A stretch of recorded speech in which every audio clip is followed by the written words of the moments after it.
Assalamualaikum warahmatullahi wabarakatuh. Untuk para senior, para penghobi koi, mohon izin kali ini saya akan sharing ya, berbagi mengenai kolam koi minimalis di depan rumah saya ya. Kurang lebih untuk ukurannya 2 meter kali 1,5, panjang 2 meter, lebar 1,5. Nah, untuk kolam koi ini sistem filtrasinya itu lebih rendah dari ketinggian air kolam. Ketinggian air kolam kan kurang lebih segini ya. Nah, untuk filtrasinya lebih rendah.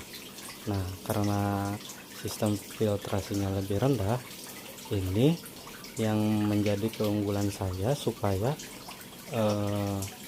penggunaan listrik atau pompa atau daya yang digunakan itu lebih irit kalau menurut saya, karena tekanan dari kolam utama ke chamber itu menggunakan daya dorong atau daya tekanan dari kolam utama yang lebih tinggi menuju chamber yang lebih rendah.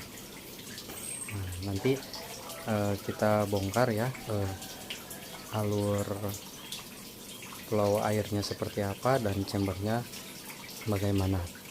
Nah, jadi air dari kolam itu mengalir menuju bak kontrol ya, sebelah sini.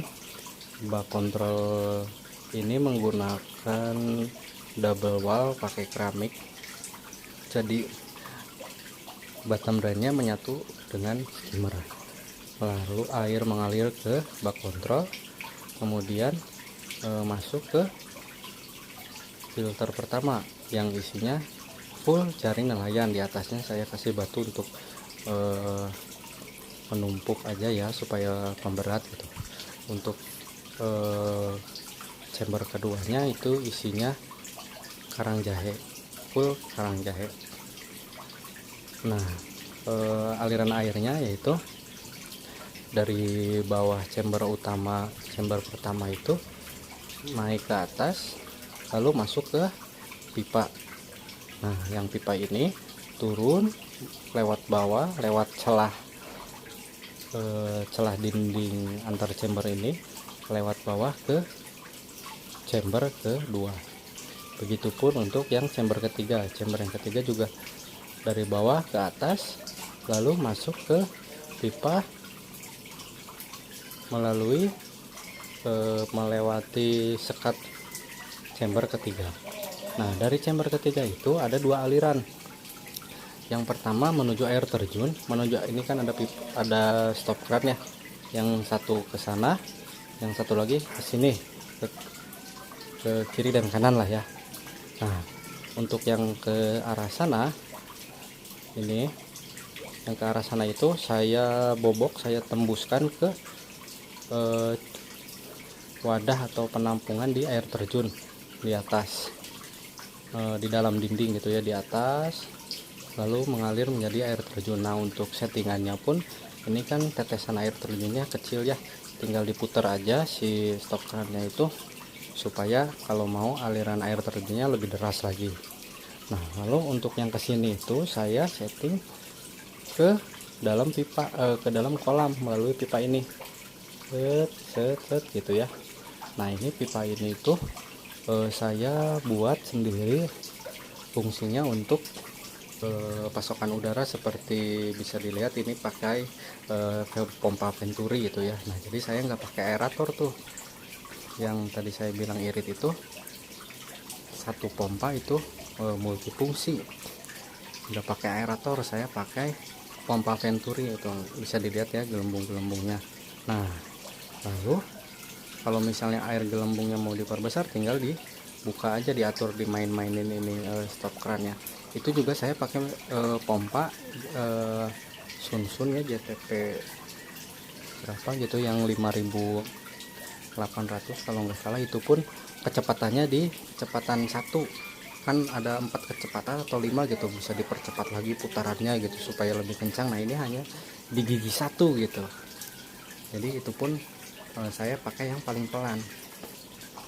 Untuk sistem backwashnya, karena saya nggak punya selokan di depan rumah, jadi saya dari bak kontrol ini tadi saya habis backwash dan ganti air setengahnya tadi saya buang, terus diganti air ini, makanya airnya berbusa seperti ini karena tambahan air baru ya. Nah kalau backwashnya itu nggak kayak yang lain gitu, tinggal cabut-cabut pipa. Nah kalau saya karena nggak punya halaman atau pembuangan yang di depan rumah, saya sedot pakai pompa, tinggal dimasukin ke bak kontrol. Dari bak kontrol saya buang ke sana, ke solokan yang di depan rumah tetangga yang depan saya gitu. Soalnya kalau yang solokan saya itu adanya di belakang gitu.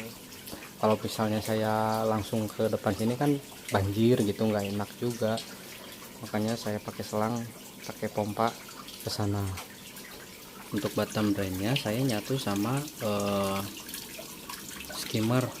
Jadi untuk bagian bawah, tengah sampai ke atasnya itu saya bolong-bolongin di pipanya itu. Nah bisa kelihatan tuh bolong-bolong kan, ada bolong-bolong, saya bor beberapa titik. Nah, untuk bagian bawahnya saya bor seperti ini. Nah jadi di sambungan keninya itu di atasnya ada bolong-bolong juga seperti ini. Jadi untuk kotoran-kotoran yang mengendap di bawah juga bisa masuk tersedot melalui pipa skimmer sekaligus bottom drain ini. Untuk kolamnya sendiri ini miring ya, miring ke sini, ada sudut kemiringan kurang lebih 5 cm atau 8 cm ya, lupa saya. Nah ini untuk aliran pompanya di sini saya ada simpan karang oyster, saya simpan cuman untuk menstabilkan pH. Dan ini lampu UV saya juga jarang digunakan kecuali kalau lagi hujan atau memang pas habis backwash atau habis ganti air gitu baru saya nyalakan. Jadi yang digunakan itu hanya pompa, dan kalau malam saya pakai lampu yang 5 watt. Nah, ini aliran pompa yang dari sini tuh yang ke sana itu menuju ke dalam tembok sini. Saya tanam masuk ke sini ke dalam, lalu ngalir netes sini sebagai air terjun.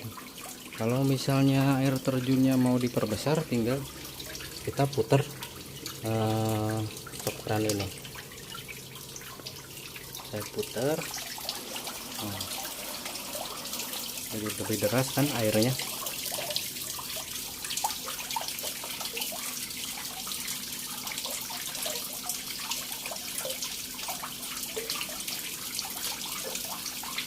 Nah cuman kalau misalnya terlalu deras kan ikannya jadi nggak begitu kelihatan ya, banyak percikan-percikan. Jadi kadang saya cukup kecilin, tinggal diputar aja, hampir ditutup ya, hampir nutup, buka sedikit. Untuk aliran yang ke sini itu saya bikin pipa venturi. Nah itu ada gelembung-gelembungnya ya. Nah ini buih-buihnya belum bersih ya, karena tadi saya baru backwash dan ganti air hampir setengahnya. Jadi untuk airnya belum natural lagi, masih gelembung-gelembungnya kayak busa sabun. Terus saya juga kasih melitin blue, itu ada bekas-bekasnya di nyemprot di dinding kolam, jadi airnya belum mature, belum bening. Nah bisa dilihat ini untuk filter keduanya karang jahe. Ini ada beberapa bio apa sih ya namanya, momogi yang kecil gitu ya. Nah ini dulu bekas akuarium sih, cuman selebihnya saya karang-karang batu karang yang di pinggir pantai lah, yang di bawahnya ada karang jahe, terus ada yang karang-karang yang kecil, ada yang agak besar juga gitu. Terus di sininya full jaring nelayan. Untuk sana itu bak kontrol masuk ke sini sistem double wall, lalu keluar dari bawah berangkat menuju chamber kedua melalui pipa lewat bawah. Ini saya rasa sistem koi yang saya punya ini mungkin bisa dibilang paling irit ya, karena cuma menggunakan satu pompa dan itu pun cuma 40 watt kalau nggak salah.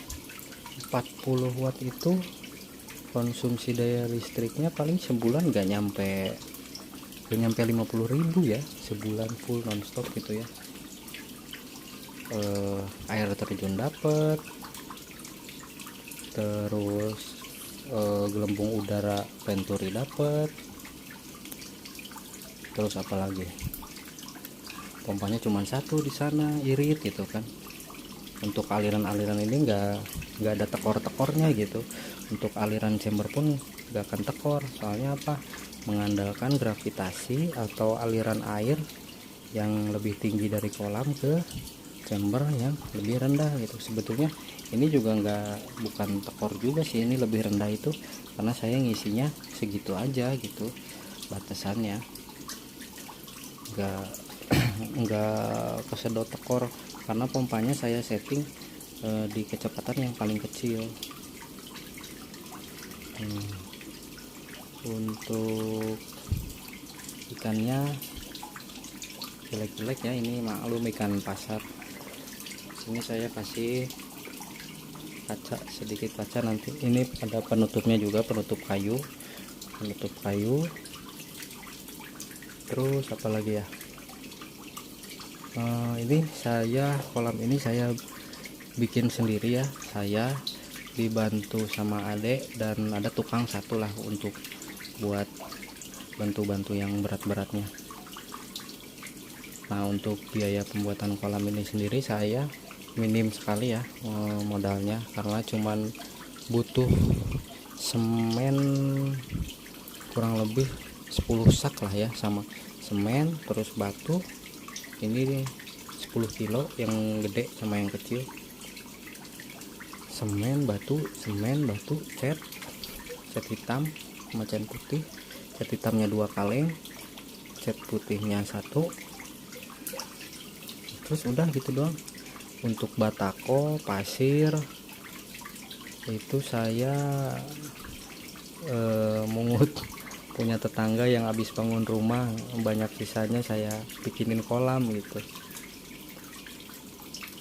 Untuk perbandingannya bisa dibilang agak banyak juga ya, karena ini kan nggak diaci, dinding-dinding ini bikin relief itu nggak ada acian, jadi 1:2 pas semen pasirnya 1, semennya 2 gitu, jadi nggak bocor gitu. Bawahnya juga udah dijamin nggak bocor meskipun nggak diaci.